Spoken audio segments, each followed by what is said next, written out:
안녕하세요, 여러분. 오늘도 이렇게 귀한 시간을 내어 제 이야기를 들으시는 분들께 정말 고맙습니다. 저는 올해로 75이 되었어요. 참 세월이 빠르네요. 어제 시집 온 것 같은데 벌써 친손주, 외손주가 셋이나 있어요. 이 나이가 되고 보니 정말 참 많은 일들이 있었구나 싶습니다. 기쁜 일도 있었고 슬픈 일도 있었고 때로는 너무 힘들어서 왜 하필 나한테만 이런 일이 하며 하늘을 원망했던 적도 있었어요. 젊었을 때는 앞만 보고 달려왔어요.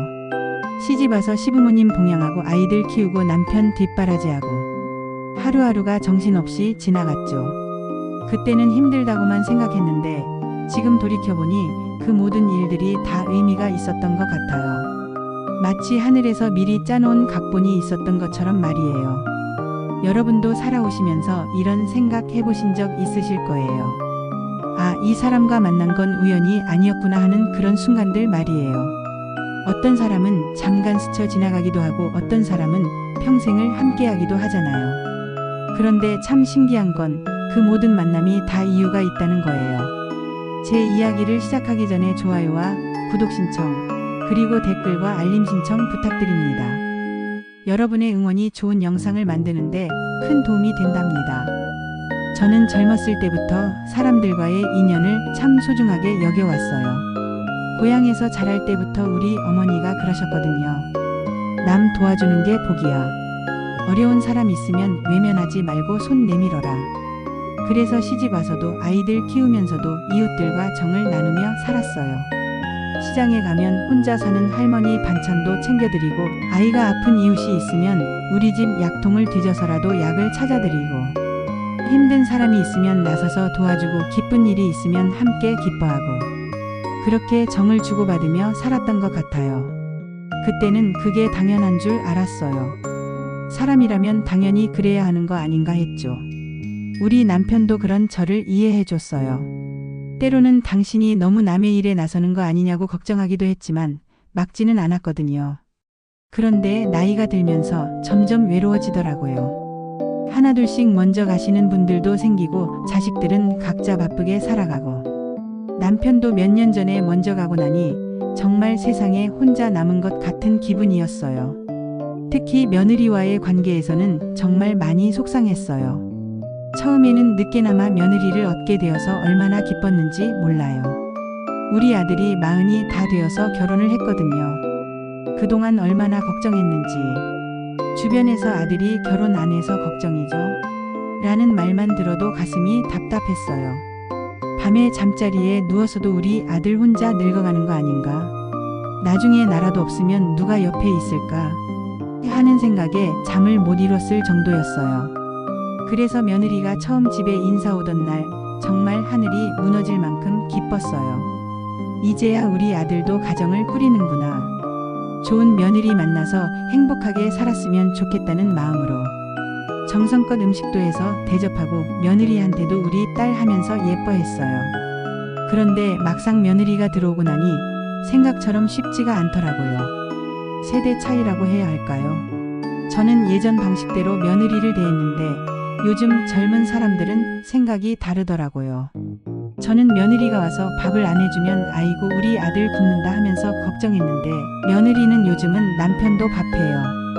같이 해먹는 거예요 라고 하더라고요.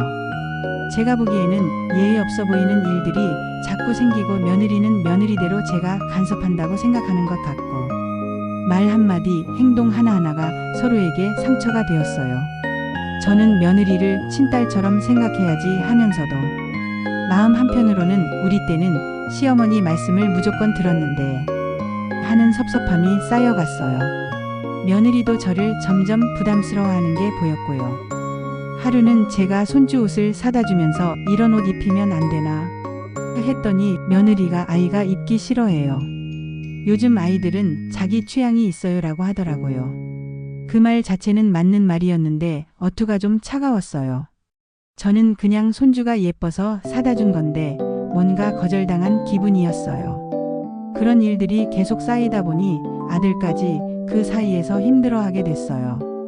며느리는 아들한테 어머니가 자꾸 간섭하세요 라고 하고 저는 아들한테 며느리가 너무 차갑다고 하고 아들은 양쪽 눈치를 보느라 스트레스 받는 게 보였어요.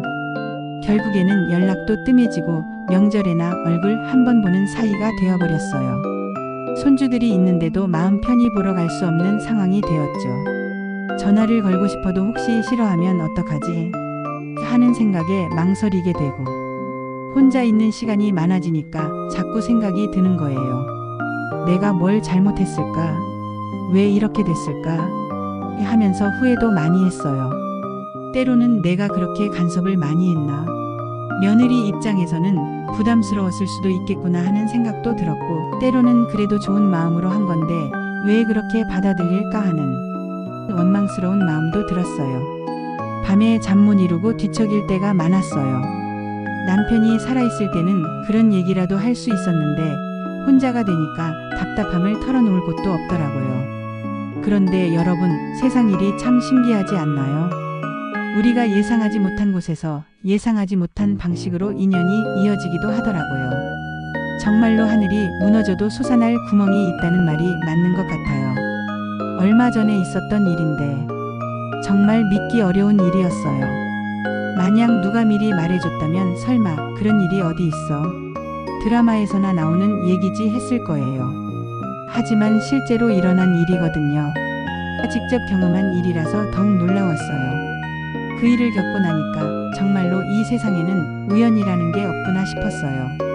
우리가 만나는 모든 사람, 겪는 모든 일들이 다 의미가 있고 서로 연결되어 있다는 걸 깨달았거든요. 마치 실로 엮어놓은 그물처럼 모든 게 연결되어 있더라고요. 30년 전에 제가 한 작은 일이, 정말 작다고 생각했던 그 일이 지금의 제 가족을 구원해 주었어요. 그때는 그냥 사람이라면 당연히 해야 할 일이라고 생각했는데 그것이 이렇게 큰 복으로 돌아올 줄은 꿈에도 몰랐어요. 30년이라는 긴 세월이 흐른 뒤에 그때의 그 일이 이런 식으로 저한테 돌아올 줄이야. 정말 하늘의 뜻이 따로 있구나 싶었어요. 며느리와의 관계도 완전히 달라졌어요. 이제는 정말 친딸처럼 지내고 있거든요. 며느리가 먼저 안부 전화도 하고 어머니 오늘 뭐 해 드실까요? 하면서 반찬도 해다 주고, 그 과정이 얼마나 놀라웠는지 그리고 얼마나 감동적이었는지 오늘 제가 들려드릴 이야기는 바로 그 이야기예요. 여러분도 들으시면서 아, 정말 세상에는 신기한 일들이 있구나. 선한 일을 하면 언젠가는 복으로 돌아오는구나 하고 느끼실 거예요. 그리고 혹시 지금 가족이나 지인과 관계가 어려우신 분들이 계시다면 위로와 희망을 받으셨으면 좋겠어요. 아무리 꼬인 실도 차근차근 풀어나가면 다시 정리될 수 있듯이 사람과의 관계도 그런 것 같아요. 우리 인생에서 만나는 사람들, 특히 가족이라는 인연이 얼마나 소중한 것인지, 그리고 우리가 남에게 베푸는 작은 선행이 어떻게 큰 복으로 돌아올 수 있는지, 그런 이야기를 차근차근 들려드릴게요. 아, 그리고 이 이야기를 들으시면서 여러분도 한번 돌이켜보세요. 여러분의 인생에도 이런 신비로운 인연들이 있지 않았을까요? 그때는 몰랐지만 지금 생각해보면 아, 그때 그 사람을 만난 게 정말 큰 복이었구나 하는 그런 인연들 말이에요. 세상을 살다 보면 상처받을 일도 많고 때로는 사람에 대한 믿음이 흔들릴 때도 있어요. 저도 그랬거든요. 특히 며느리와 관계가 안 좋았을 때는 사람 마음이란 게 참 알 수 없구나 하면서 실망했었어요. 하지만 오늘 들려드릴 이야기를 통해서 여러분도 다시 한번 사람과의 인연을 소중히 여기는 마음을 가지셨으면 좋겠어요. 그리고 어려운 이웃이 있으면 작은 것이라도 도와주는 마음을 잊지 않으셨으면 해요. 그런 마음이 언젠가는 큰 복이 되어서 돌아올 테니까요. 그럼 이제부터 제가 직접 경험한 이 놀라운 인연의 이야기를 시작해 볼게요. 한 편의 드라마보다도 더 감동적인 실제 있었던 일들을 차근차근 말씀드릴게요.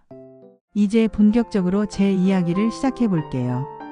아까 말씀드린 것처럼 우리 아들이 40이 다 되어서야 결혼을 했어요. 정말 늦은 결혼이었죠. 그동안 얼마나 애가 탔는지 몰라요. 주변 사람들이 아들 결혼은 언제 시켜요? 라고 물어볼 때마다 가슴이 답답했어요.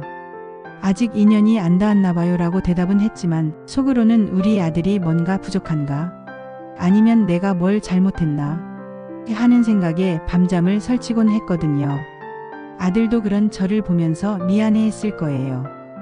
가끔 엄마 걱정하지 마세요. 좋은 사람 만나면 결혼할게요 라고 했지만 나이가 계속 늘어만 가니까 걱정이 안 될 수가 없었어요. 그러다가 드디어 며느리감을 데려온다고 했을 때 정말 하늘이 무너질 만큼 기뻤어요. 그날 밤에는 너무 기뻐서 잠을 못 잤어요. 드디어 우리 아들도 가정을 꾸리는구나. 이제 외로워하지 않겠구나 하면서 마음이 벅찼거든요.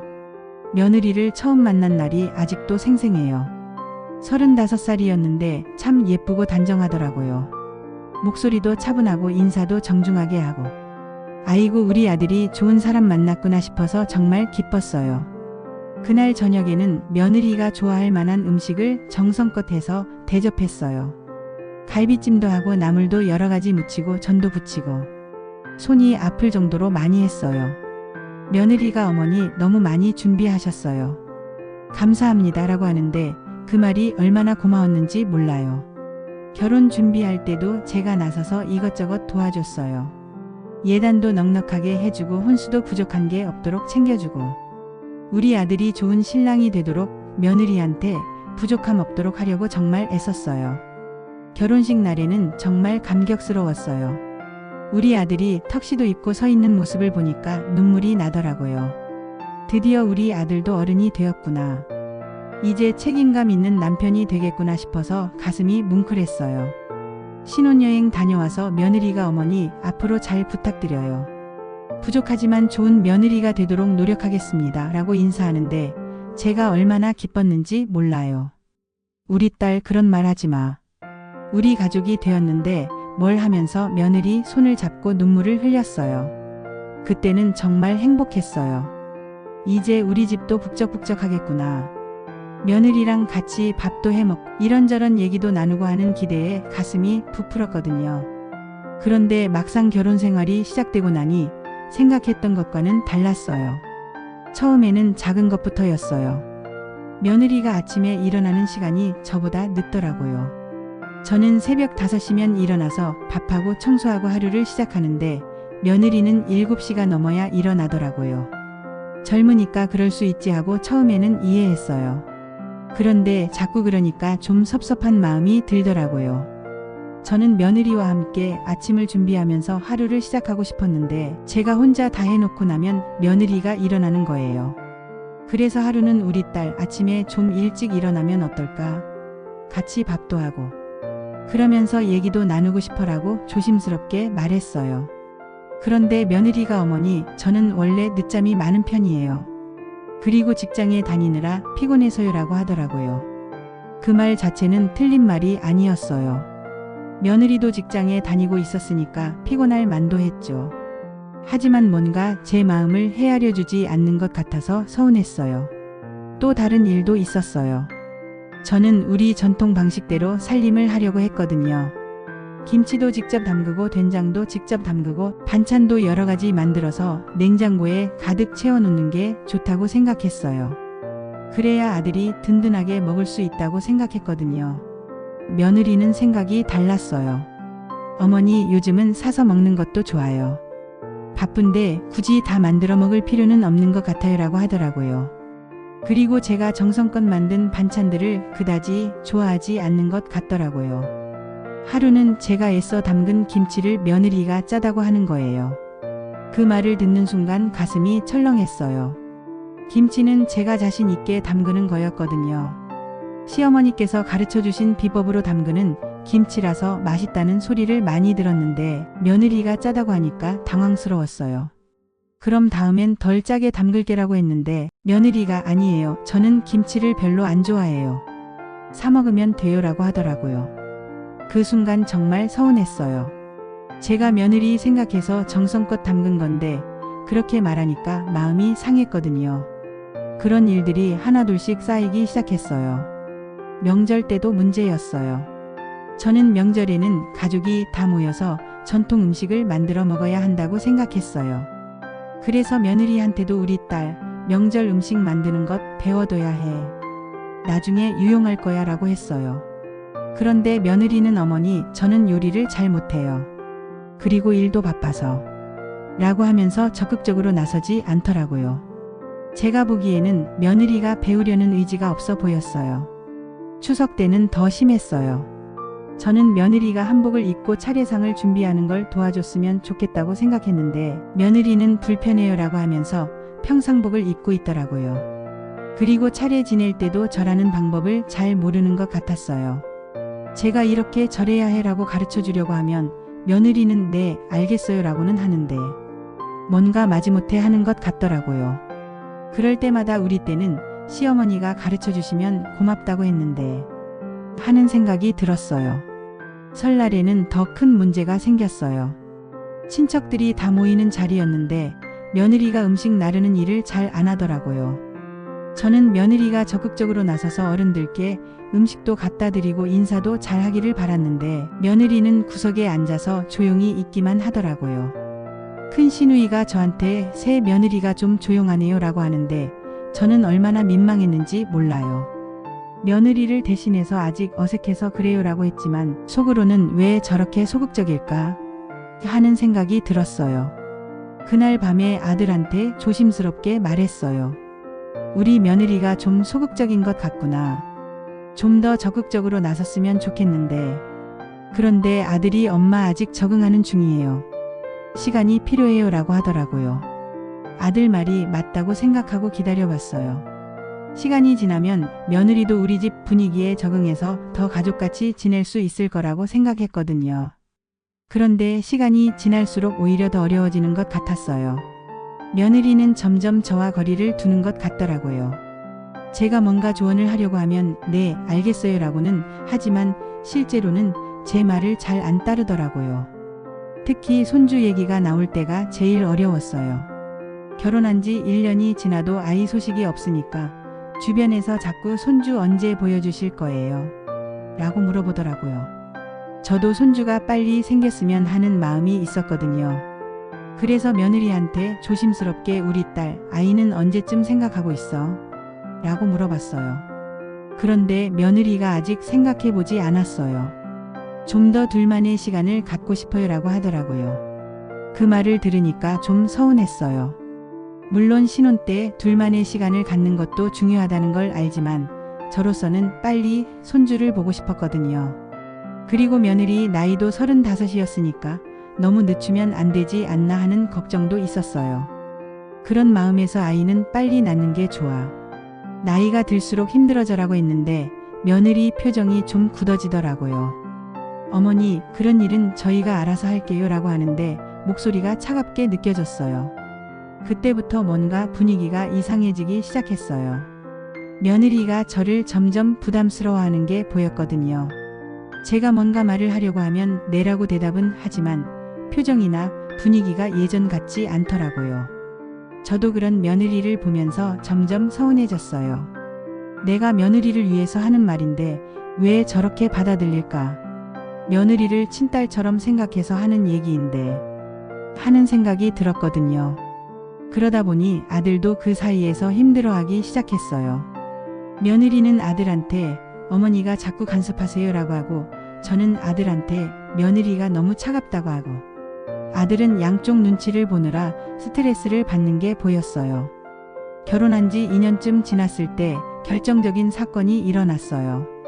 며느리가 임신을 했거든요. 저는 얼마나 기뻤는지 몰라요. 드디어 손주를 볼 수 있겠구나 싶어서 밤잠을 못 잤어요. 그런데 며느리 임신 관리하는 방식이 저와 달랐어요. 저는 임신했으면 조심조심해야 한다고 생각했거든요. 무거운 것도 들지 말고 찬 것도 먹지 말고 몸을 따뜻하게 하고. 그래서 며느리한테 이것저것 조심하라고 말했어요. 그런데 며느리는 어머니, 요즘은 임신해도 평상시처럼 생활해도 괜찮대요.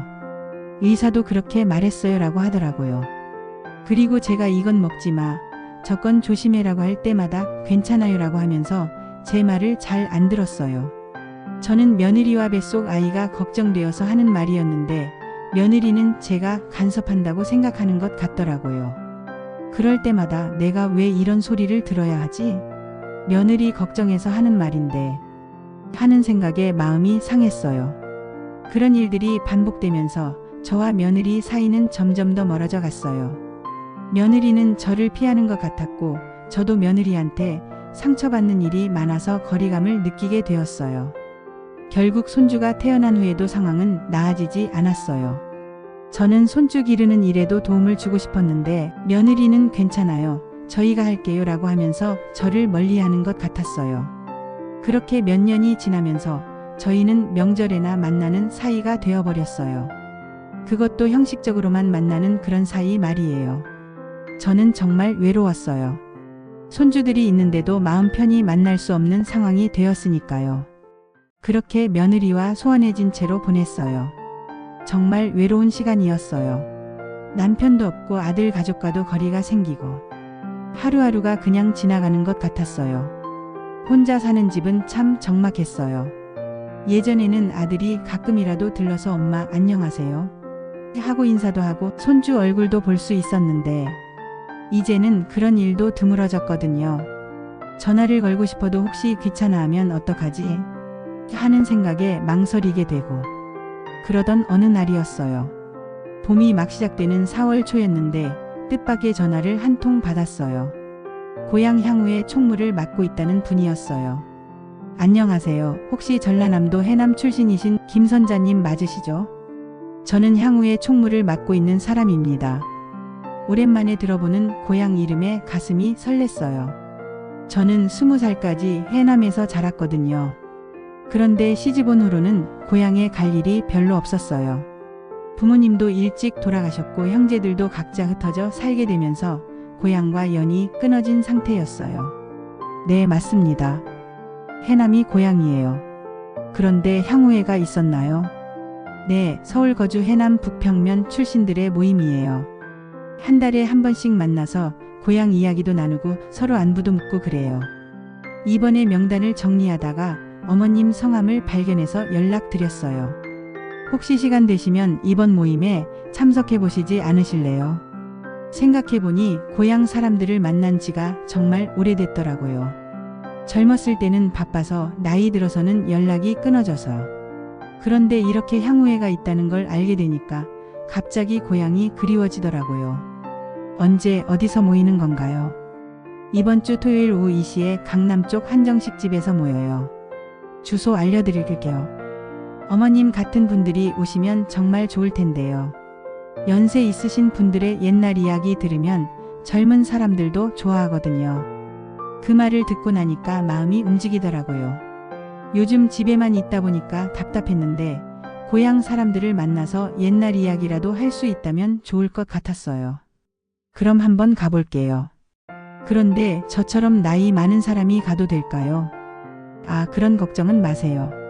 연세 많으신 분들도 많이 계세요. 60대, 70대 분들이 주축이 되어서 모임을 이끌어가고 계시거든요.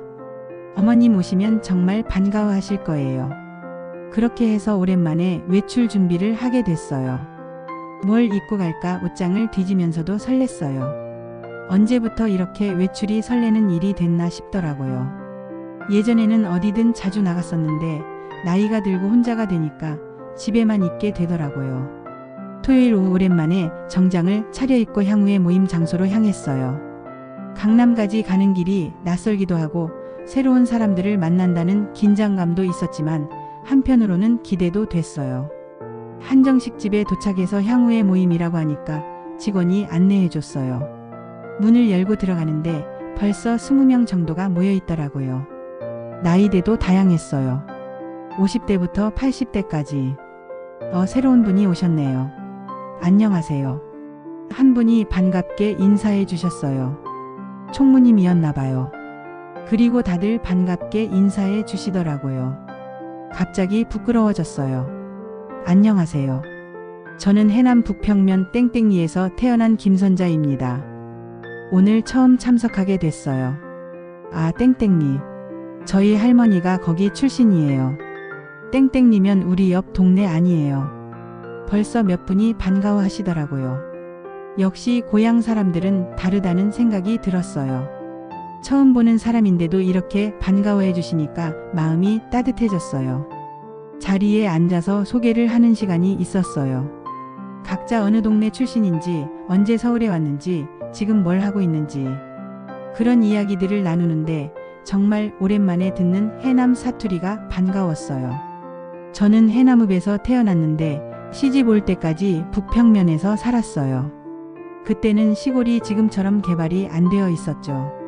한 할머니가 옛날 이야기를 시작하니까 다들 맞장구를 치면서 추억을 나누기 시작했어요. 맞아요, 맞아.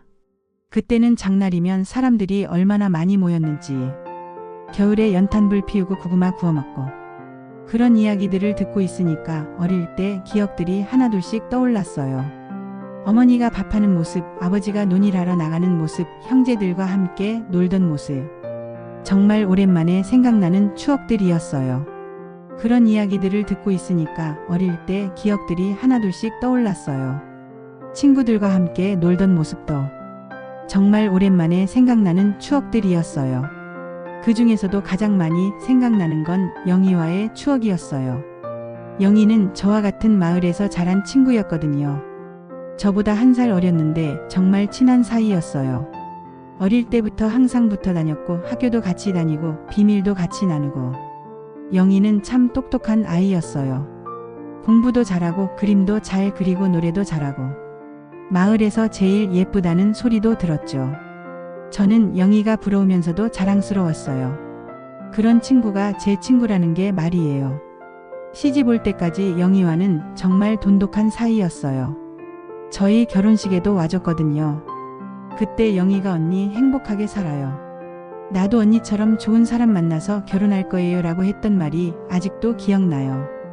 그런데 시집 온 후로는 연락이 뜸해졌어요.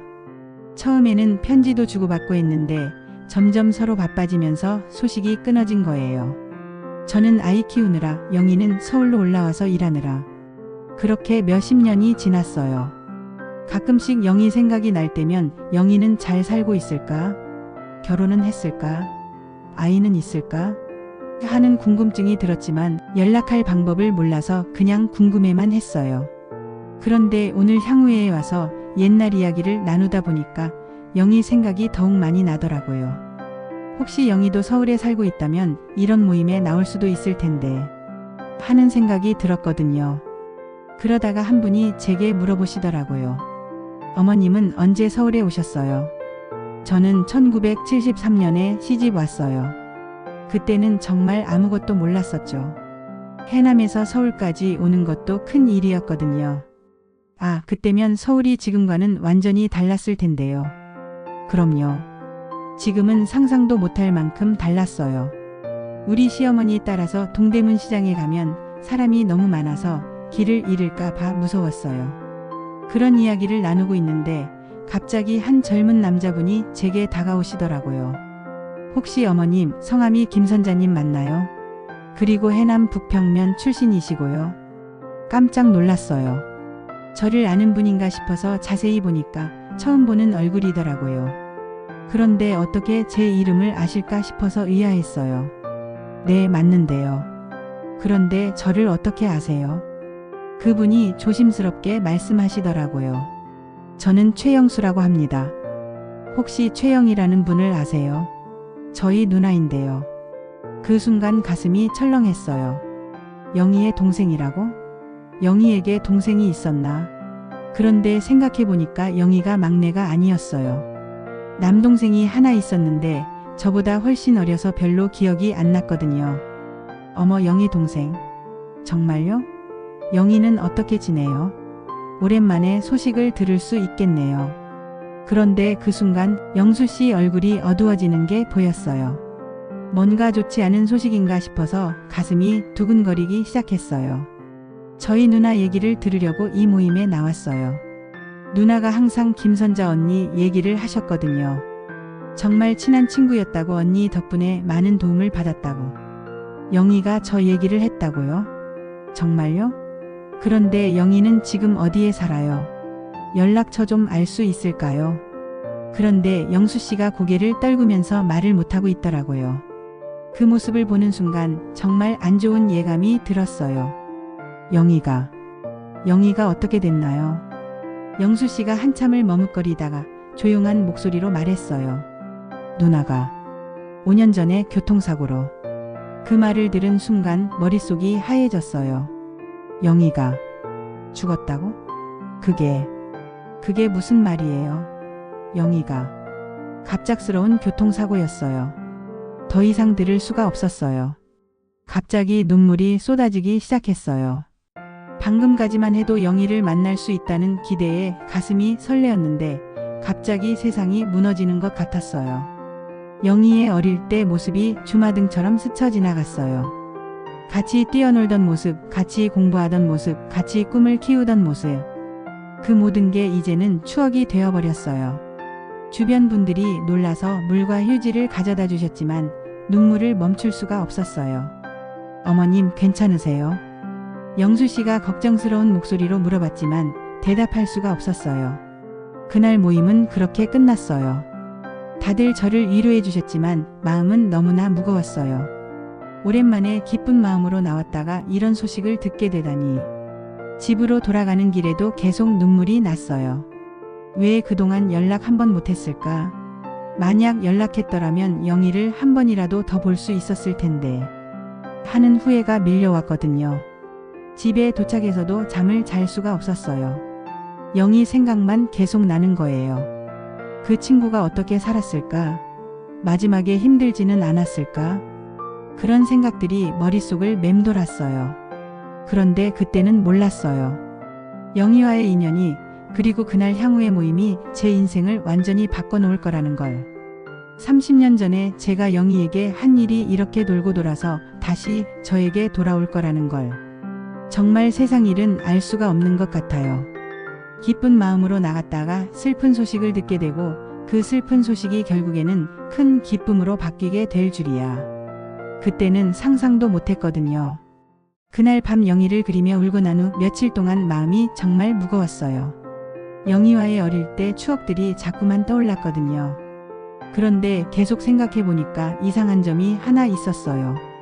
영수 씨가 누나가 평생 고마워했다고 했는데 그래서 오래된 서랍을 뒤져봤어요.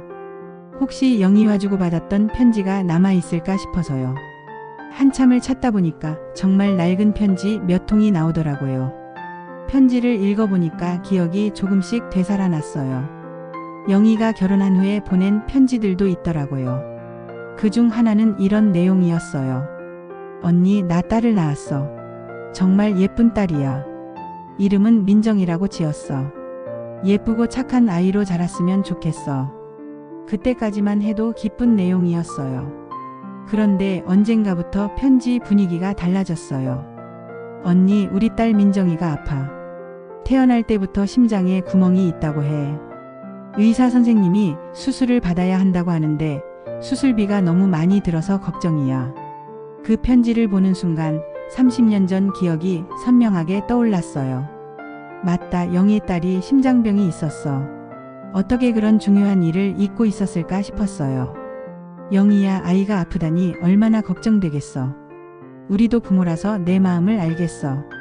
돈 걱정은 하지 말고 아이 치료에만 신경 써. 이 돈으로 수술 잘 받고 민정이가 건강하게 자랐으면 좋겠어. 아, 맞다. 그때 제가 돈을 보내줬었구나. 기억이 점점 더 선명해졌어요. 그때는 우리 집 형편이 조금은 넉넉할 때였지요. 영희의 딸을 위해서 목돈을 보내준 거였으니까요. 당시 돈으로 500만 원 정도였을 거예요. 지금으로 치면 몇천만 원에 해당하는 큰 돈이었죠. 그때 남편과 상의했던 것도 기억나요. 여보, 영희 딸이 심장병이 있대요. 수술을 받아야 하는데 돈이 많이 든다고. 남편이 고민하더니 말하더라고요. 그럼 도와줘야지. 아이 목숨이 달린 일인데 어떻게 모른 척 할 수 있어? 영희 씨가 얼마나 걱정될까. 하지만 우리도 형편이. 괜찮아, 우리도 아들이 있잖아. 영희 씨는 딸이 아픈데 얼마나 마음이 아프겠어. 사람이 어려울 때 도와주는 게 사람의 도리지. 그렇게 해서 우리가 모아둔 돈에서 영희에게 보내줬어요.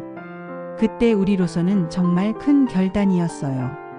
그 돈이면 우리 집 이사도 갈 수 있었고 아들 학원비도 몇 년치를 낼 수 있었거든요. 하지만 후회하지 않았어요.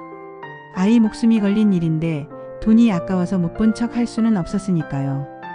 영희에게서 답장이 온 것은 며칠 후였어요. 편지지가 눈물로 젖어 있었어요. 언니, 어떻게 고마운 마음을 표현해야 할지 모르겠어. 언니 덕분에 민정이가 살 수 있을 것 같아. 의사 선생님이 수술하면 완치될 수 있다고 했어. 이 은혜는 평생 잊지 않을게. 그 후로도 영희는 계속 편지를 보내왔어요. 민정이 수술 경과에 대해서 하나하나 알려주면서 감사 인사를 했어요.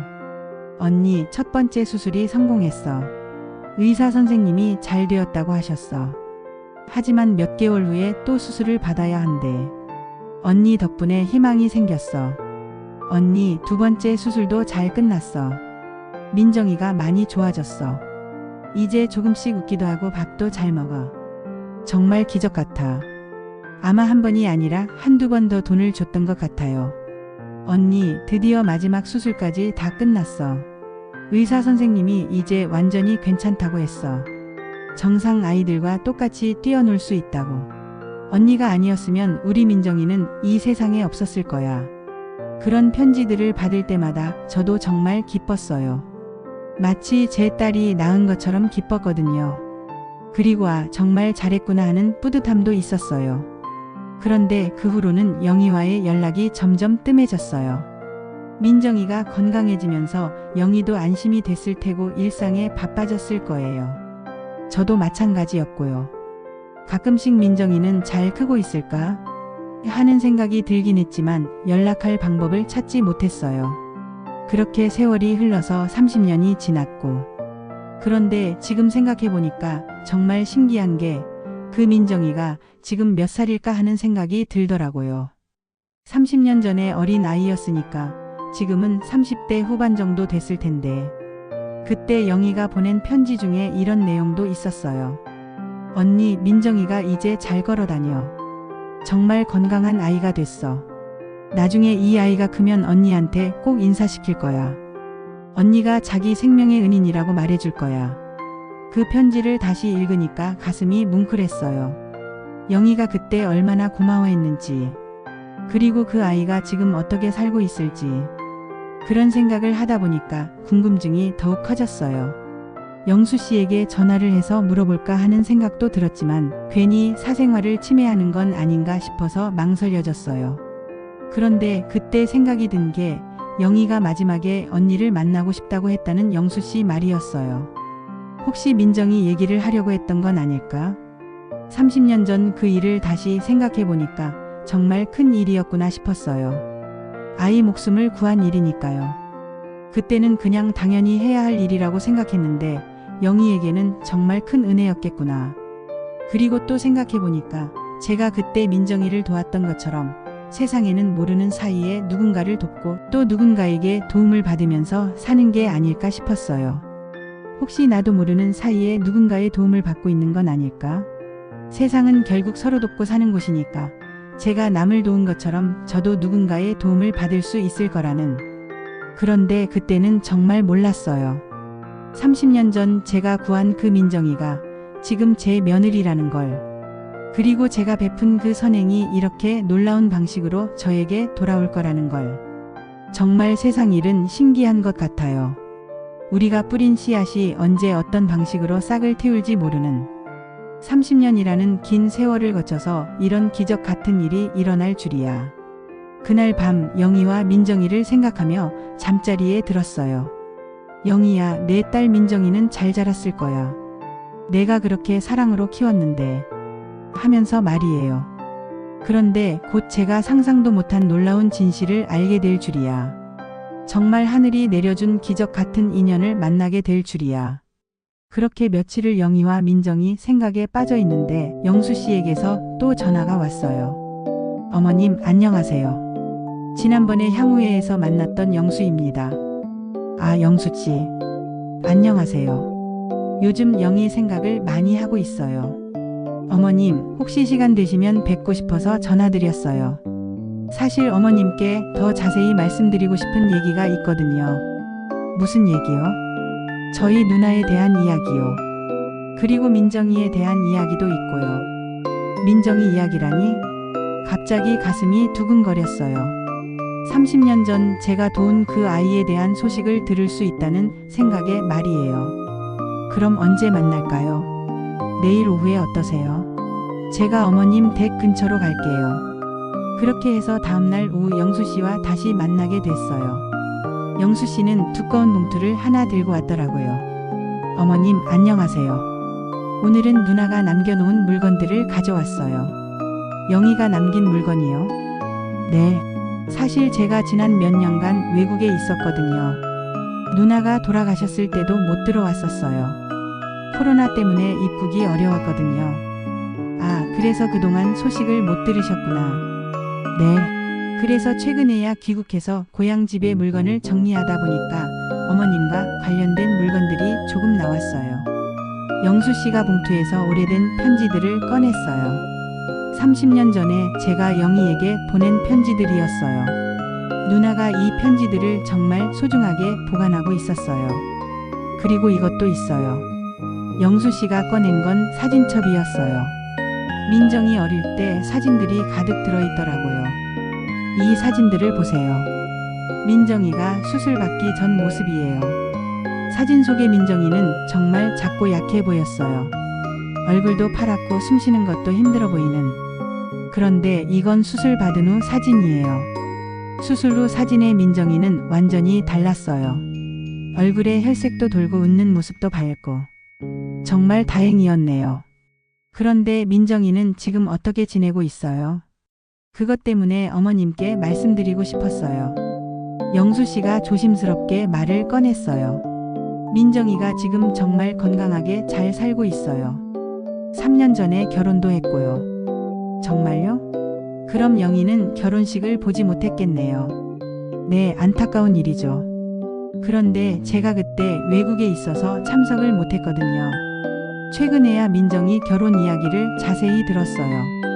민정이가 어떤 분과 결혼했나요? 서울에 사는 분이에요. 나이도 민정이보다 2살 정도 많고 늦은 결혼이었죠. 그 말을 듣는 순간 우리 아들과 며느리 나이와 비슷하다는 생각이 들었어요. 혹시 그 남편분 성함을 알 수 있을까요? 박민수라고 알고 있어요. 박민수. 그 순간 머릿속에서 번개가 친 것 같았어요. 박민수라고? 우리 아들 이름이 박민수인데. 잠깐만요. 혹시 그 박민수 씨가 몇 살인가요? 42~43쯤 될 거예요. 우리 아들과 비슷한 나이. 그리고 사는 곳은 어디예요? 영수 씨가 주소를 말해주는데 그게 바로 우리 아들이 사는 동네였어요. 아니, 정확히 우리 아들이 사는 아파트였어요. 그게 무슨 일이에요? 혹시? 목소리가 떨렸어요. 설마 하는 생각이 들었거든요. 어머님, 왜 그러세요? 혹시 아시는 분인가요? 영수씨. 혹시 민정이 남편 어머니가 저일까요? 영수씨도 깜짝 놀란 표정을 지었어요. 네? 그게 무슨 말씀이세요? 우리 아들 이름이 박민수거든요. 나이도 42살이고 사는 곳도 지금 말씀하신 곳이고. 그럼 혹시 며느리 이름이? 한민정이에요. 그 순간 영수 씨와 저 둘 다 할 말을 잃었어요. 이게 어떻게 가능한 일일까요? 잠깐. 이게 정말일까요? 확인을 해봐야겠는데. 영수 씨가 핸드폰을 꺼냈어요. 어머님, 제가 민정이한테 전화해 볼게요. 네, 해보세요.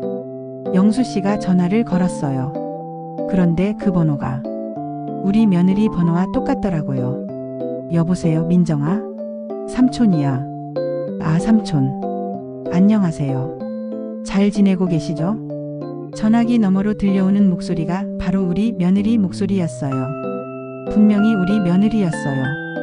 민정아, 삼촌이 너한테 물어볼 게 있는데 혹시 시어머니 성함이 뭐니?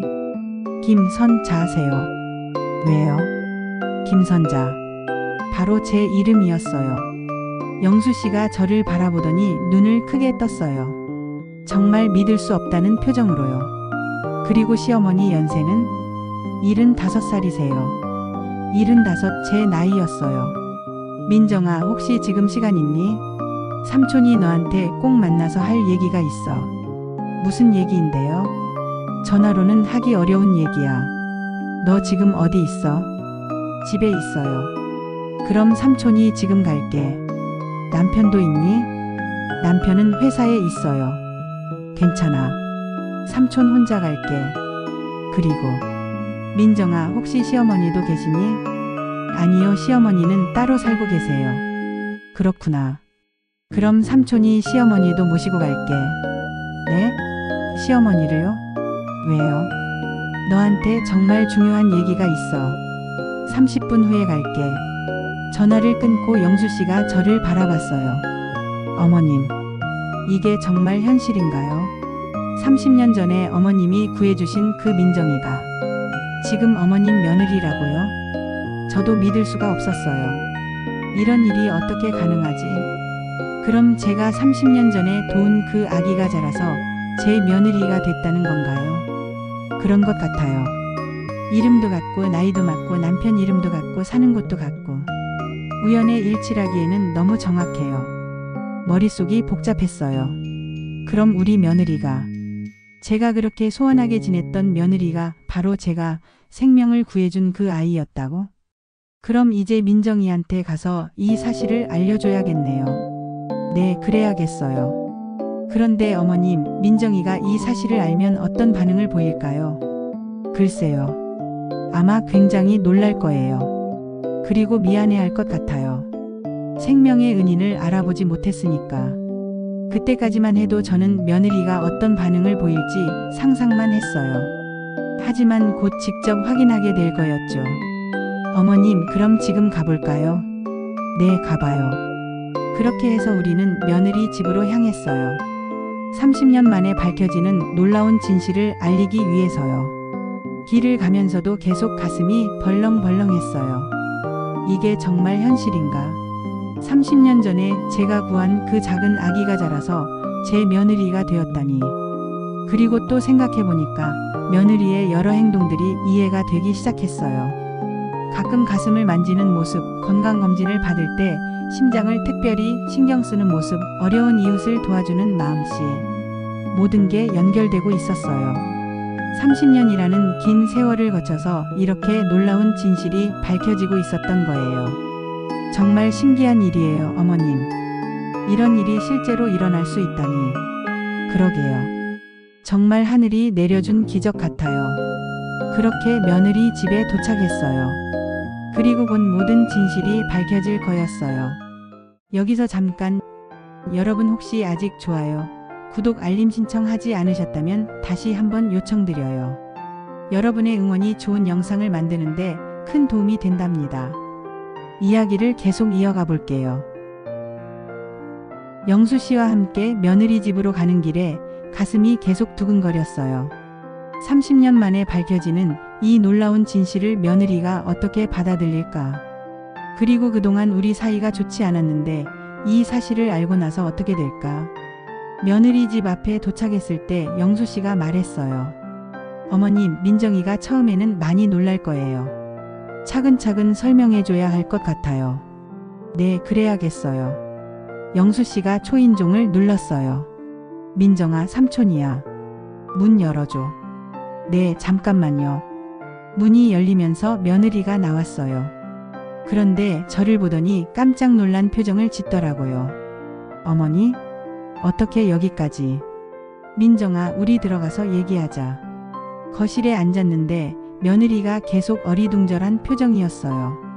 왜 갑자기 삼촌이 시어머니와 함께 왔는지 이해가 안 되는 것 같더라고요. 삼촌, 도대체 무슨 일이에요? 왜 어머니와 함께 오셨어요?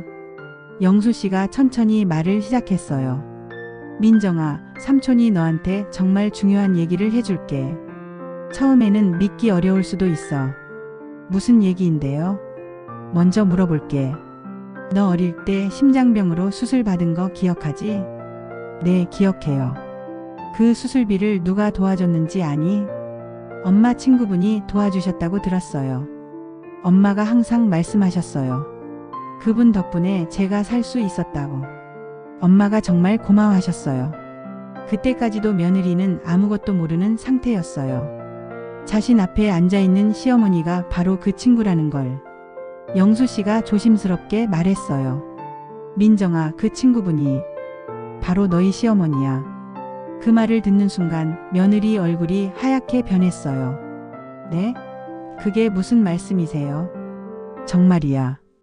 어머님이 30년 전에 내 수술비를 도와주신 바로 그분이셔. 며느리가 저를 빤히 쳐다봤어요. 믿을 수 없다는 표정으로요.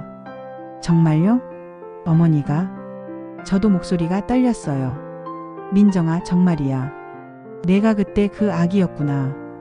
그 순간 며느리가 갑자기 놀라고 당황해서 어찌할 바를 모르더라고요. 어머니. 며느리가 끝내 울음을 터뜨리면서 말을 잇지 못했어요. 어머니, 죄송해요. 정말 죄송해요. 제가 얼마나 큰 죄를 지었는지. 저도 눈물이 나기 시작했어요. 며느리가 이렇게까지 할 줄은 몰랐거든요. 민정아, 일어나. 왜 이래? 어머니, 저는 생명의 은인에게 이렇게 대했어요. 얼마나 불효한 며느리였는지. 며느리가 계속 울면서 말을 하니까 제 마음도 너무 아팠어요. 민정아, 제발 일어나. 너한테 화낸 건 나도 마찬가지야. 아니에요, 어머니. 제가 잘못했어요. 어머니가 저를 살려주셨는데 제가 어떻게 그런 마음을 가질 수 있었을까요? 며느리를 일으켜 세우려고 했지만 계속 엎드려 오열을 하더라고요. 어머니 덕분에 제가 지금 이렇게 살아있는데 제가 어머니께 얼마나 서운함을 드렸을까요? 저는 며느리를 일으켜서 소파에 앉혔어요. 민정아, 그만 울어. 이제 다 알았으니까 됐어. 어머니, 정말 죄송해요. 어머니가 얼마나 서운하셨을까요? 생명의 은인인데. 아니야, 민정아. 나도 잘못했어. 며느리 마음을 헤아리지 못했어. 아니에요, 어머니. 다 제가 잘못한 거예요. 어머니는 좋은 마음으로 해주신 건데 제가 그걸 간섭이라고 생각했어요. 며느리가 계속 자책하는 모습을 보니까 마음이 아팠어요. 민정아, 이제 그만하자. 과거 일은 다 잊어버리고 앞으로 잘하면 되는 거 아니야? 어머니, 제가 정말 죄송해요. 그동안 얼마나 불효했는지. 그때 며느리가 갑자기 옷깃을 풀더니 가슴 쪽 흉터를 보여줬어요. 어머니, 이게 그때 수술한 자국이에요. 어머니 덕분에 받은 수술 자국이에요. 정말 길고 깊은 흉터가 있더라고요. 30년 전 그 수술의 흔적이. 아이고, 이렇게 큰 흉터가. 어머니, 저는 이 흉터를 볼 때마다 누군가의 도움으로 살았다는 걸 생각해요. 그런데 그 누군가가 바로 어머니였다니. 저도 울컥했어요. 30년 전 그 작고 약했던 아기가 이렇게 자라서 제 앞에 있다니.